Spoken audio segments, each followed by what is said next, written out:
আজকের ক্লাসে সবাইকে ওয়েলকাম। আজকে আমরা যেটা আলোচনা করব সেটা হচ্ছে রাসায়নিক গণনা থেকে মাধ্যমিক পরীক্ষায় যে ধরনের প্রশ্ন আসে। প্রথমে আমরা নিচ্ছি 2020 সালের মাধ্যমিকের প্রশ্ন। 1.3 তে একটা এমসিকিউ পাবো আর 3 নম্বরের একটা অঙ্ক পাবো। তাহলে এখান থেকে মাধ্যমিকে আসে 4 নম্বর। প্রথম যে এমসিকিউটা পেলাম সেটা হচ্ছে, প্রশ্নটা প্রথমে লিখছি, নিচের রাসায়নিক সমীকরণ অনুযায়ী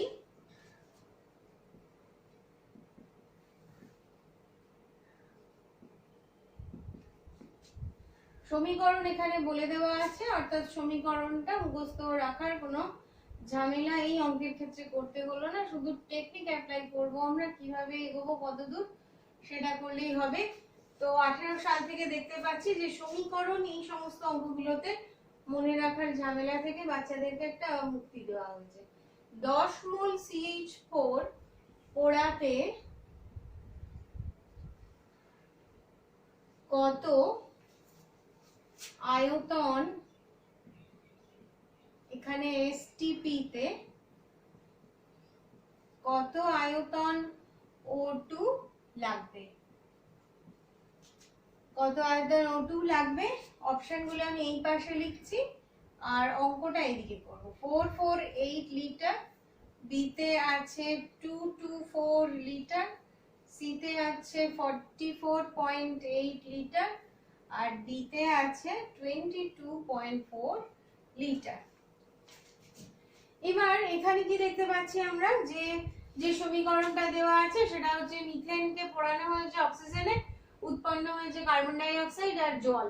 এখানে এবার আমাদের যে জানা নিয়ম অনুযায়ী আমরা দেখতে পাচ্ছি যে 1 মোল CH4 এর সামনে কোনো সংখ্যা নেই, মানে এখানে 1 মোল CH4 2 মোল অক্সিজেন বিক্রিয়া করেছে, উৎপন্ন হয়েছে 1 মোল কার্বন ডাই অক্সাইড আর 2 মোল জল।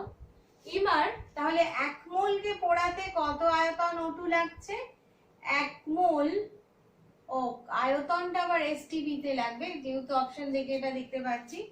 তাহলে এর STP তে আয়তন কত হয়ে যাবে, 2 × 22.4 লিটার। 1 মোল CH4 এর পোড়াতে বা দহন করতে, CH4 পোড়াতেই লিখি, যা প্রশ্নে আছে তাই লিখলাম, পোড়াতে 2 মোল O2 লাগবে। 2 মোল সমান সমান এর STP তে ভলিউম কত হয়ে যাবে, 2 × 22.4 লিটার, এটা STP তে আয়তন। STP তে 1 মোল অক্সিজেনের আয়তন 22.4 লিটার, তাহলে 2 মোল অক্সিজেনের আয়তন 2 দিয়ে গুণ করলাম। এবার প্রশ্নে বলেছে 10 মোল CH4 পোড়াতে তাহলে কত লাগবে, 2 × 22.4 লিটার × 10। তাহলে এটা আমি পাচ্ছি, প্রথমে 2 দিয়ে গুণ করব, তারপরে 10 দিয়ে গুণ করব। 2 দিয়ে গুণ করলে পেলাম 44.8 × 10 লিটার।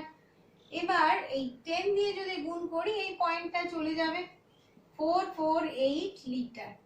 এবার তাহলে আমার অপশন দাঁড়ালো A, 448 লিটার। এটা হয়ে গেল 1 নম্বরের প্রশ্ন। এইটুকু করতে পারলে আমরা 1 নম্বর পেয়ে যাব। এর নেক্সট প্রশ্নটা আমরা পাবো 4.2 তে। 4.2 তে দুটো প্রশ্ন আছে, একটার সাথে আরেকটা অথবা তে আছে। প্রথম প্রশ্ন, তাহলে কোথায় পাবো আমরা, 4.2 প্রশ্নে বলা আছে A ও B, প্রশ্নে বলা আছে A ও B পরস্পর বিক্রিয়া করে নিচের রাসায়নিক সমীকরণ অনুযায়ী C উৎপন্ন করে, দিয়ে সমীকরণ দেয়া আছে 2A + B = C। R A B C তিনটেই গ্যাসীয় পদার্থ, এটা বলে দেওয়া আছে যে তিনটেই গ্যাসীয় পদার্থের সংকেত। আরেকটা বলে দেওয়া আছে যে A এবং B এর বাষ্প ঘনত্ব 32। এখানে যে সূত্রটা আমার কাজে লাগবে, টোটাল মার্কস এতে আছে 3, এখানে যে সূত্রটা কাজে লাগবে সেটা হচ্ছে M = 2D, অর্থাৎ বাষ্প ঘনত্বকে যদি 2 দিয়ে গুণ করি তাহলে পেয়ে যাব M।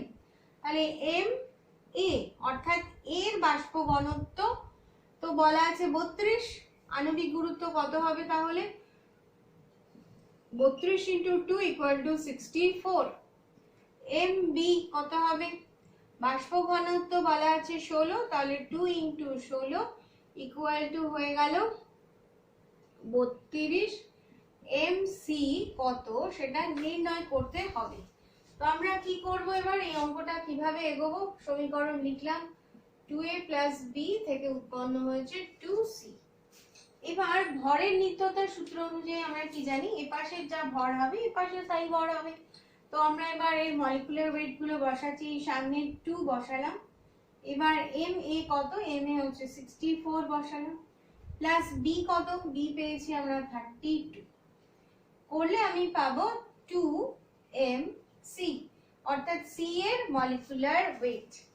এবার এখানে তাহলে এই m মানে মলিকুলার ওয়েট, a দিলে কার মলিকুলার ওয়েট? এর মলিকুলার ওয়েট, mb হচ্ছে b এর মলিকুলার ওয়েট, আর mc c এর মলিকুলার ওয়েট, এটা আমরা ধরে নিলাম।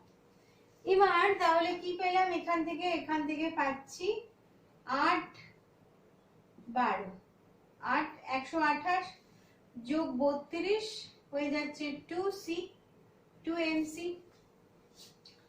এবার কি দেখতে পাচ্ছি আমরা, mc ইকুয়াল টু তাহলে কত পেলাম, এখানটা মুছে দিলাম। mc ইকুয়াল টু তাহলে কত পাচ্ছি আমরা? 2mc ইকুয়াল টু পাচ্ছি, এটাকে যোগ করব, করলে আমি পাচ্ছি 8 আর 2 10 এর 0, হাতে থাকলো 1, 5 6 160। 2mc ইকুয়াল টু 160, তার মানে mc equal to 160 by 2 equal to 80। এই হয়ে গেল।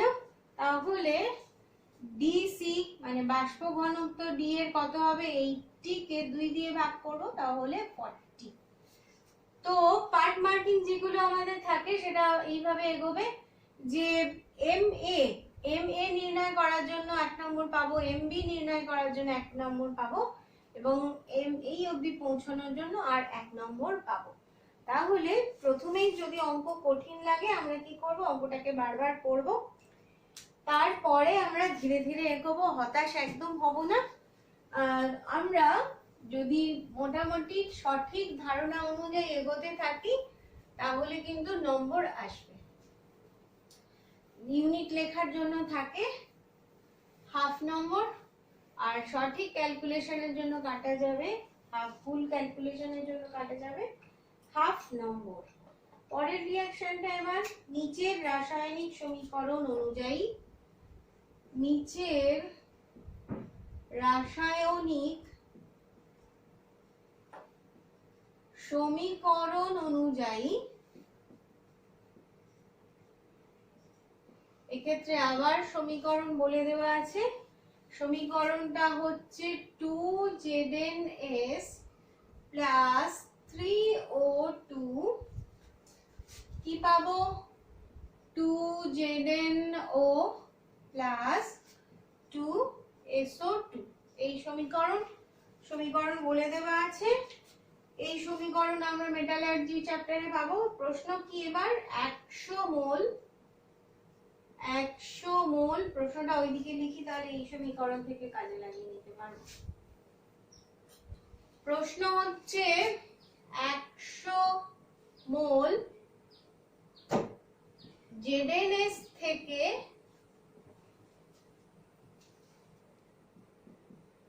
কত গ্রাম ZnO এবং নাম্বার 2 কত মোল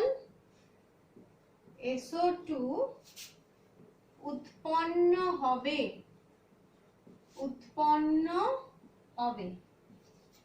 Zn equal to 65.5, এটা atomic mass, S equal to 32 আর O equal to 16 atomic mass বলে দেওয়া আছে। তাহলে সমীকরণ দেওয়া আছে 2ZnS plus 3O2, 2ZnO plus 2SO2। এক্ষেত্রে আমরা কি দেখতে পাচ্ছি? 2 মোল থেকে 2 মোল ZnO পাচ্ছি, 2 মোল ZnS থেকে 2 মোল ZnO পাচ্ছি। তাহলে প্রথম ধাপ যেটা 100 মোল থেকে কত গ্রাম ZnOটা আমরা কি দেখতে পেলাম? 2 মোল ZnS কি করে 2 মোল ZnO উৎপন্ন করে এটা থেকে আমি 2 দিয়ে যদি ভাগ করি কি লিখতে পারবো 1 মোল ZnS 1 মোল ZnO উৎপন্ন করে। এবার একে যদি আমি গ্রামে প্রকাশ করি তাহলে কি পাচ্ছি 65.5 যোগ 16 এই হয়ে গেল ZnO কে যদি গ্রামে প্রকাশ করি 81.5 গ্রাম ZnO উৎপন্ন করে 1 মোল ZnS।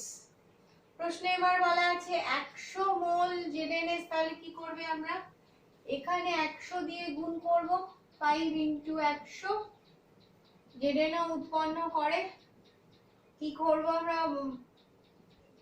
100 দিয়ে গুণ করলাম পয়েন্ট 1 ঘর পর বসালাম এই গ্রাম ZnO উৎপন্ন করে গ্রামটা ভুললে হাফ নম্বর কাটা যাবে।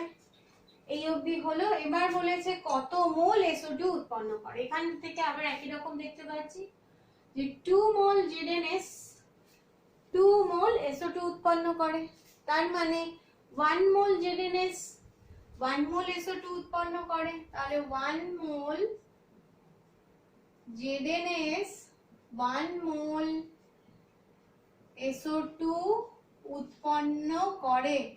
ভালো করে এটা বোঝো যে এই মোলগুলো কি করে পাচ্ছি, যদি সামনে 1 থাকে তাহলে 1 মোল হবে এই স্টোইচিওমেট্রি থেকে, যদি সামনে 2 থাকে 2, যেমন 2 মোল ZnS 3 মোল O2 2 মোল ZnO 2 মোল SO2। তাহলে 100 মোল থেকে কি হবে 100 মোল ZnS 100 মোল SO2 উৎপন্ন করবে। এবার MP 18 প্রশ্নটা হচ্ছে কার্বনযুক্ত কোনো গ্যাসীয় পদার্থের বাষ্প ঘনত্ব 13 হলে তার আণবিক সংকেত নিচের কোনটা হতে পারে। তাহলে যেটা বলে দেওয়া আছে সেটা হচ্ছে D = 13, তাহলে M = কি হয়ে যাবে 2 ইনটু D করলে পাবো 2 ইনটু 13 মানে 26। এবার আমাকে এগুলো করে করে দেখতে হবে কোনটায় আমি 26 পাচ্ছি। কার্বনের 44 জানি, যারা জানো না তাদের জন্য আবার করছি, কার্বন হচ্ছে 12 আর অক্সিজেন 16 ইনটু 2, তাহলে 12 যোগ 32 করলে 44, তার মানে কার্বন ডাই অক্সাইড হলো না। এবার আছে C2H4, কার্বন হচ্ছে 12, কটা আছে দুটো 2। এবার হাইড্রোজেন 1, কটা আছে 4টে ইনটু 4 কত পাচ্ছি 24 যোগ 4 28, একটুর জন্য মিস হয়ে গেল হলো না। এবার এটার ক্ষেত্রে দেখো 12 ইনটু 2 যোগ 1 ইনটু 6, কার্বন আছে দুটো তো 12 ইনটু 2, হাইড্রোজেন আছে 6টা, হাইড্রোজেনের অ্যাটমিক মাস 1, তাহলে 12 ইনটু 2 প্লাস 6, তার মানে 24 প্লাস 6 হয়ে গেল 30, হলো না। এবার এটার ক্ষেত্রে কি দেখছি 12 ইনটু 2 যোগ 1 ইনটু 2, হাইড্রোজেন 1, কটা আছে দুটো, কার্বন 12, কটা আছে দুটো, তাহলে 12 ইনটু 2 যোগ 1 ইনটু 2 কত পেলাম 24 যোগ 2 = 26। তাহলে আমার উত্তর কি হয়ে যাবে, সেই গ্যাসটা হচ্ছে C2H2 বা ইথিলিন। এই তাহলে আমার এই একটা ছোট্ট প্রশ্ন MCQ, কিন্তু আমাকে সবকটা গ্যাসের আণবিক ভর নির্ণয় করতে হলো। আয়রন পাইরাইডস হচ্ছে আয়রনের একটা আকরিক। এই বিক্রিয়াটা আমাদের খুব পরিচিত, এটা সালফিউরিক অ্যাসিডের স্পর্শ পদ্ধতির বিক্রিয়া। অনেক এর আগে বিক্রিয়াগুলো বলে দেওয়া থাকতো না, তখন বাচ্চাদেরকে এই বিক্রিয়া মনে রেখে অঙ্কগুলো করতে হতো। তার মানে প্রথমেই জানতে হতো বিক্রিয়া, তার সমতাযুক্ত সমীকরণ লিখে তারপরে অঙ্কটাকে করতে হতো। এখন যে সিস্টেমে প্রশ্নগুলো দেওয়া হচ্ছে যে শুধু অঙ্কগুলো যেভাবে এগোতে হবে সেটা পারলেই হবে, সমীকরণ বোর্ড থেকে বলে দেওয়া হচ্ছে। তাহলে কিন্তু এক্ষেত্রে আমাদের সমস্যা হওয়ার কথা নয়, কেন বলতো, কারণ সমীকরণগুলো সব আমাদের পরিচিত। তাহলে এইটা হচ্ছে সালফিউরিক অ্যাসিডের শিল্পোৎপাদন পদ্ধতির একদম প্রথম ধাপ। আয়রন পাইরাইটিসকে পুড়িয়ে সালফার ডাই অক্সাইড উৎপন্ন করা হয়। জন্য প্রয়োজনীয় SO2 উৎপাদন করা হয়। এই হলো। এবার সমীকরণটা হচ্ছে 4FeS2 যোগ 11O2 থেকে পাচ্ছি 2Fe2O3 যোগ 8SO2। এই পেলাম। প্রশ্নে বলা আছে এই পাশে লিখি 512 গ্রাম SO2 উৎপাদনের জন্য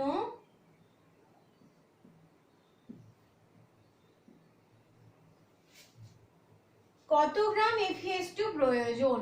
কত গ্রাম FeS2 প্রয়োজন? কি কি বলে দেওয়া তো থাকবে কিছু, সেগুলো কি? সেটা হচ্ছে Fe = 56, S = 32, অক্সিজেন =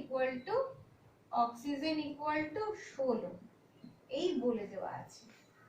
বলে এখানে কি আমরা দেখতে পাচ্ছি যে 8SO2 উৎপন্ন হয়েছে 4FeS2 থেকে। তো ওজনগুলো নির্ণয় করছি। এখানে 4 ইনটু Fe কত? Fe হচ্ছে 56, S2 দুটো আছে, তাহলে 32 ইনটু 2 এই পেলাম। আর এত গ্রাম FeS2 উৎপন্ন করে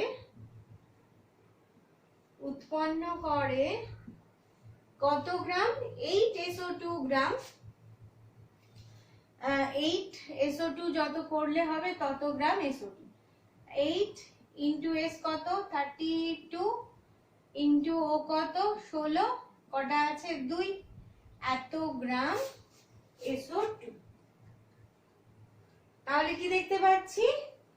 4 ইনটু 56 ইনটু 32 ইনটু 2, এত গ্রাম FeS2 উৎপন্ন করে 8 ইনটু 32 ইনটু 16 ইনটু 2 গ্রাম SO2। এটাকে করলে আমরা কি দেখতে পাবো? এটাই দাঁড়াচ্ছে 512 গ্রাম। তাহলে 512 গ্রাম SO2 উৎপন্ন করতে এত গ্রাম FeS2 লাগবে। এটাকে তোমরা গুণ করবে, করে আমাকে জানাবে। 18 4.2 এর অথবা তাতে কি আছে? কোনো ধাতব কার্বনেটের 200 গ্রামকে উত্তপ্ত করলে 112 গ্রাম ধাতব অক্সাইড আর একটা গ্যাসীয় যৌগ উৎপন্ন হয়। সেই গ্যাসীয় যৌগটির বাষ্প ঘনত্ব 22। বিক্রিয়াটিতে কত মোল গ্যাসীয় যৌগটি উৎপন্ন হয়েছে সেটা নির্ণয় করতে হবে। তাহলে বিক্রিয়াটা কেমন? বিক্রিয়াটাতে যা দেখতে পাচ্ছি প্রশ্ন অনুযায়ী, একটা ধাতব কার্বনেট আছে, সেই ধাতব কার্বনেটকে উত্তপ্ত করে পাওয়া গেছে ধাতব অক্সাইড পাওয়া গেছে। আর কি পাওয়া গেছে? আর পাওয়া গেছে একটা গ্যাসীয় পদার্থ, একটা গ্যাস পাওয়া গেছে। সেই গ্যাসটার বাষ্প ঘনত্ব 22। বাষ্প ঘনত্ব যদি 22 হয় তাহলে আমরা কি জানি? আণবিক গুরুত্ব কত? আণবিক গুরুত্ব যদি বাষ্প ঘনত্বকে আমরা 2 দিয়ে গুণ করি তাহলে পাবো আণবিক গুরুত্ব। তার মানে এটা কি হয়ে যাবে? আণবিক গুরুত্ব হয়ে যাবে 44। এবং 44 আগের প্রশ্নতেই আমরা দেখলাম কার মলিকুলার ওয়েট 44 হচ্ছে। তাহলে ক্ষেত্রে কাজে লাগালাম M = 2D করে আমি পেলাম 2 ইনটু 22 করলে পেলাম 44। 44 কার আণবিক গুরুত্ব বা আণবিক ভর? সেটা কার্বন ডাই অক্সাইড 12, কার্বনের জন্য 12 যোগ 16 ইনটু 2, 16 অক্সিজেনের অ্যাটমিক মাস, কটা আছে? দুটো, তাই করলাম। তাহলে 44। তাহলে কি দেখতে পাচ্ছি? ধাতব কার্বনেট, ধাতব অক্সাইড আর একটা গ্যাস পেয়েছি, সেটা হচ্ছে কার্বন ডাই অক্সাইড। খুব পরিচিত আমাদের যে বিক্রিয়াটা আছে সেটা ধাতব কার্বনেট ক্যালসিয়াম কার্বনেট, ধাতব অক্সাইড ক্যালসিয়াম অক্সাইড, আর যে গ্যাসটা পেলাম আমরা সেটা হচ্ছে CO2। এই আমার সমীকরণ। এবার কি বলা আছে যে 200 গ্রাম থেকে পাওয়া গেছে 112 গ্রাম, আর গ্যাসটা পাওয়া গেছে কত মোল সেটাই নির্ণয় করতে হবে। যে 200 গ্রামকে উত্তপ্ত করলে 112 গ্রাম ধাতব অক্সাইড পেয়েছে। তাহলে বিক্রিয়াটিতে কত মোল গ্যাসীয় পদার্থ উৎপন্ন হয়েছে। এখানে দেখতে পাচ্ছি যে ক্যালসিয়ামের, যদি ক্যালসিয়াম কার্বনেটের নির্ণয় করি কত পাবো আমরা, ক্যালসিয়াম 40 পাবো, কার্বন হচ্ছে 12, অক্সিজেন 16 ইন্টু 3 করলে আমি পাচ্ছি 40 যোগ 12, এটাকে যোগ করলাম করে পেলাম 52 যোগ 48, তাহলে এটা পেলাম 100। এবার ক্যালসিয়াম অক্সাইডকে কত পাচ্ছি দেখো, ক্যালসিয়াম অক্সাইডেরটা পেলাম 40 যোগ 16, এটা হয়ে গেল 56। তাহলে এখানে আছে 100 গ্রাম, এখানে আছে 56 গ্রাম, এখানে পেলাম 1 মোল। এটার সমীকরণ অনুযায়ী প্রশ্নে বলা আছে 200 গ্রাম, তার ঠিক দ্বিগুণ 112 গ্রাম, 56কে 2 দিয়ে গুণ করলে 112 গ্রাম, 100কে 2 দিয়ে গুণ করলে 200 গ্রাম, তাহলে কত মোল কার্বন ডাই অক্সাইড পাবো, 2 মোল কার্বন ডাই অক্সাইড পাবো। তাহলে উত্তর কি হলো, বিক্রিয়াটিতে কত মোল গ্যাসীয় যৌগটি উৎপন্ন হয়, উত্তর হচ্ছে 2 মোল গ্যাসীয় যৌগ উৎপন্ন হয়। B17 এমসিকিউ যেটা পাবো 1/3 তে, একটা কোষের বাষ্প ঘনত্ব 32, নিচের কোনটি গ্যাসটির আণবিক ওজন। তো বাষ্প ঘনত্ব যদি 32 হয়, আমাদের সমীকরণ যা আছে সেটা হচ্ছে m = 2d, অর্থাৎ 32 এর দ্বিগুণ হবে তার আণবিক ওজন, 32 × 2 করলে 64, তাহলে উত্তর হয়ে গেল এইটা, কাজে লাগালাম m = 2d। এবার পরের প্রশ্নটা যেটা 4.2 তে পাবো সেটা হচ্ছে অ্যামোনিয়াম সালফেটকে কস্টিক সোডা দ্রবণ সহ উত্তপ্ত করে 6.8 গ্রাম অ্যামোনিয়া উৎপন্ন করতে কত গ্রাম অ্যামোনিয়াম সালফেট লাগবে। কি কি বলা আছে, হাইড্রোজেন 1, নাইট্রোজেন 14, অক্সিজেন 16, সালফার হচ্ছে 32। এই ক্ষেত্রে কিন্তু সমীকরণটা আমাকে লিখতে হবে, সমীকরণটা আমাদের অ্যামোনিয়াতে পড়েছি আমরা, অ্যামোনিয়া উৎপাদনের সমীকরণ। তাহলে সমীকরণ কি দেখতে পাচ্ছি, NH4 হোল 2SO4, এটা হচ্ছে অ্যামোনিয়াম সালফেট। কস্টিক সোডা মানে সোডিয়াম হাইড্রোক্সাইড, এর সাথে বিক্রিয়া করালে উৎপন্ন হবে অ্যামোনিয়া NH3, আর উৎপন্ন হবে Na2SO4 আর জল। এই প্রথমে লিখলাম সমীকরণ। এবার সমীকরণকে ব্যালেন্স করতে হবে।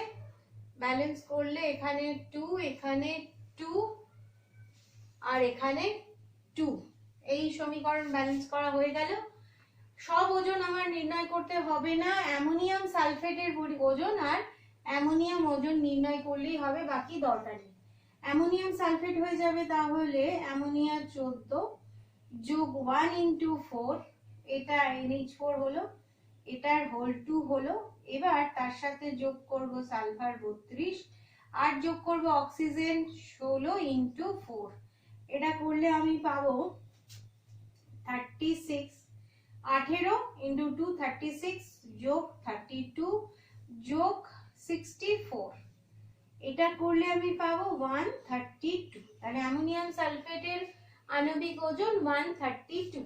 এবার অ্যামোনিয়ায় পাচ্ছি 2, আর NH হচ্ছে N হচ্ছে 14, H হচ্ছে 1 × 3, এটা করলে আমি পাচ্ছি 2 × 17 করলে পেলাম 3, 4, অর্থাৎ 34। তাহলে এই সমীকরণ অনুযায়ী কি দেখতে পাচ্ছি, 34 গ্রাম অ্যামোনিয়া উৎপন্ন করতে লেগেছে 132 গ্রাম অ্যামোনিয়াম সালফেট। তোমরা এটা খাতায় লেখো, আমি ওপরের প্রশ্নটা মুছে দিচ্ছি। তাহলে ওপরের প্রশ্ন যতক্ষণে মুছছি তোমরা নিচের সমীকরণটা লিখে ফেলো। এই সমীকরণটাও কিন্তু আমাদের পরিচিত সমীকরণ, পরীক্ষায় আসে, মুখস্থ করতে হয়। তাহলে কি পেলাম, 34 গ্রাম অ্যামোনিয়া উৎপন্ন করে 132 গ্রাম অ্যামোনিয়াম সালফেট। অ্যামোনিয়াম সালফেট এবার প্রশ্নে 1 গ্রাম বললে আমি কত পাবো? 1 গ্রাম হচ্ছে 132 বাই 34 এই গ্রাম অ্যামোনিয়াম সালফেট। প্রশ্নে বলা আছে 6.8 গ্রাম অ্যামোনিয়াম সালফেট উৎপন্ন করতে চাই আমি। তাহলে কি করব? প্রশ্নটা মুছলাম। এখানে 132 6.8 বাই 34 এই ক্যালকুলেশনটা করতে হবে। কি করে করব? তাকে দেখো 34 কে দ্বিগুণ করলে পেয়ে যাচ্ছি আমরা 68। তাহলে কি করব? পয়েন্টের জন্য 10 নিলাম নিচে, দিয়ে পয়েন্ট উঠিয়ে দিলাম, 34 দিয়ে কে কাটলাম 2 পেলাম। এবার উপরে কে গুণ করছি, পাচ্ছি 2 6 4 বাই 10। যেহেতু নিচে 10 আছে কি করব? পয়েন্টটাকে এক ঘরে গিয়ে দেবো, তাহলে 26.4 গ্রাম। এই হয়ে গেল উত্তর।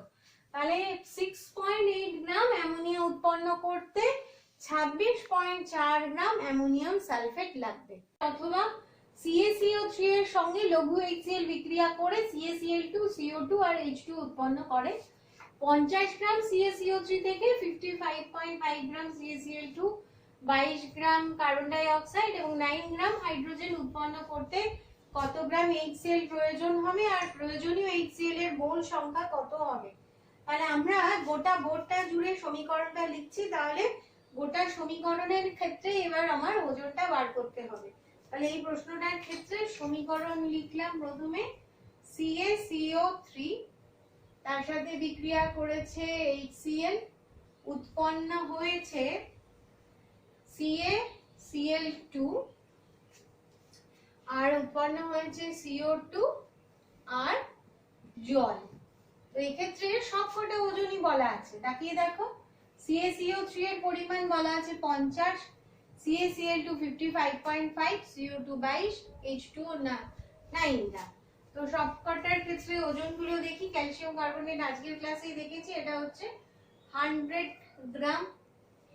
HCl টাই আমাকে নির্ণয় করতে বলেছে যে কত গ্রাম HCl প্রয়োজন হবে এবং কত মোল। তাহলে দুটোই আমার দরকার হবে। এক্ষেত্রে HCl হাইড্রোজেনের জন্য 1 আর ক্লোরিনের জন্য 35.5, তার মানে এটা যোগ করলে পাচ্ছি 36.5 গ্রাম। CaCl2 এর ক্ষেত্রে ক্যালসিয়াম হচ্ছে 40, ক্যালসিয়াম এটা ক্লোরাইড 35.5 ইনটু 2, তাহলে কি পেলাম 40 প্লাস 71, এটাকে গুণ করলে পাবো 71, যোগ করে কত পাচ্ছি 111। এবার CO2 44 আজকের ক্লাসেই হয়েছে, জল আজকের ক্লাসে হয়নি, অনেক ক্লাস দেওয়া আছে, কোনো না কোনোটাতে তো নিশ্চয়ই হয়েছে, তবু এটা হচ্ছে এই রকম। তাহলে হাইড্রোজেনের জন্য 1 ইনটু 2, অক্সিজেনের জন্য 16, 18। কি দেখতে পাচ্ছি আমার 100 gram CaCO3, 36.5 gram HCl, 111 gram calcium carbonate, 44 gram carbon dioxide আর 9 গ্রাম H2O উৎপন্ন করে। এবার তাহলে ক্ষেত্রে বলা আছে 50 গ্রাম CaCO3। একে যদি পুরোটাকে 2 দিয়ে আমি ভাগ করি, তাহলে এটাকে 2 দিয়ে ভাগ করলে 50 পেলাম। একে 2 দিয়ে ভাগ করব 5/2। আচ্ছা, একে 2 দিয়ে ভাগ করলে পাচ্ছি আমি 55.5 গ্রাম। একে ভাগ করলে পাচ্ছি 22 গ্রাম, একে ভাগ করলে পাচ্ছি 9 গ্রাম। তাহলে কি দেখতে পাচ্ছি আমরা যে 50 গ্রাম ক্যালসিয়াম কার্বনেট থেকে 55.5 gram calcium chloride, 22 gram carbon dioxide এবং 9 গ্রাম জল উৎপন্ন করতে যে HCl লাগছে, সেটা এটা টোটালটাকে আমি 2 দিয়ে ভাগ করেছি। করলে বাকি ওজনগুলো মিলে যাচ্ছে, যখন এই ওজনটাই হবে, এটা করলে পাবো আমি 18.25। এত গ্রাম লাগবে আমার HCl। আর মোল সংখ্যা দিয়ে ভাবলে কি হবে, এটা 1 মোল ছিল, 1 দিয়ে আমি 2 দিয়ে যখন ভাগ করছি, তাহলে মোল সংখ্যার বিচারে করলে কি পাবো, হাফ মোল। তাহলে এই বিক্রিয়াটাতে প্রয়োজনীয় HCl হচ্ছে হাফ মোল, আর প্রয়োজনীয় গ্রামে যদি ভর বার করি সেটা হচ্ছে 18.25 গ্রাম। আজকের ক্লাস এই পর্যন্তই।